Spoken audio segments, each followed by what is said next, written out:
Rick and Morty. Need I say anything more? Right, well, I mean, I should probably do the video. Today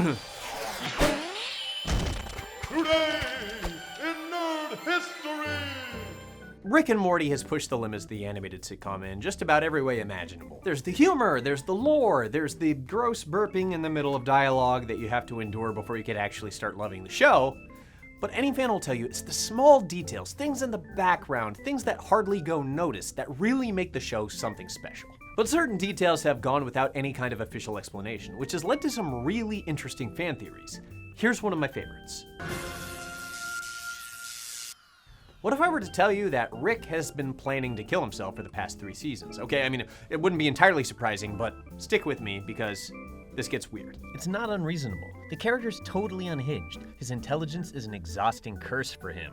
Really, he could do himself in at any time, and he's had dozens, if not hundreds, of opportunities to die during the series so far. But a popular theory is if he's gonna die, he's gotta do it the right way. And the solution? It just might be the helmet that appeared on his workbench in the 2nd episode of the show that's remained there ever since, and in total has made over a dozen appearances. In the cold open to the episode Vindicators 3, Rick is even messing around with it, so it's clearly something that the show's crew is aware of and is intentionally placing.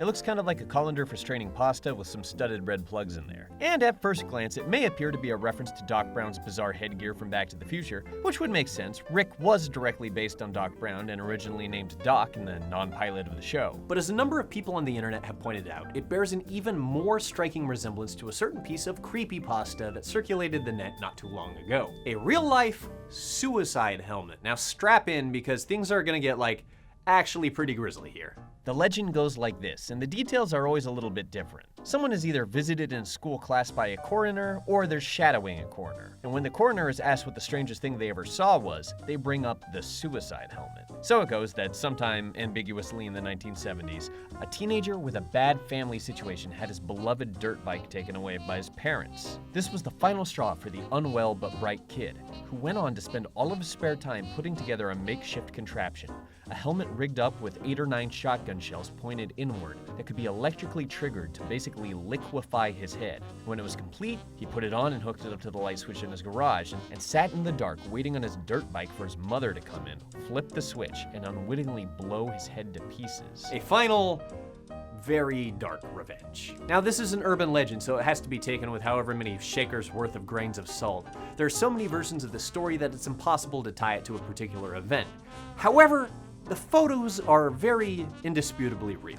Urban legend or not, Rick and Morty may well have taken inspiration from the original suicide helmet for one of Rick's gadgets. After all, this is a guy known for having a death wish. On top of that, Rick and Morty is a show that's known for its meticulous detail and its meaningful continuity, including Rick's death wish. Have you noticed that Rick almost never wears a seatbelt, but Morty's almost always strapped in? That's not by accident.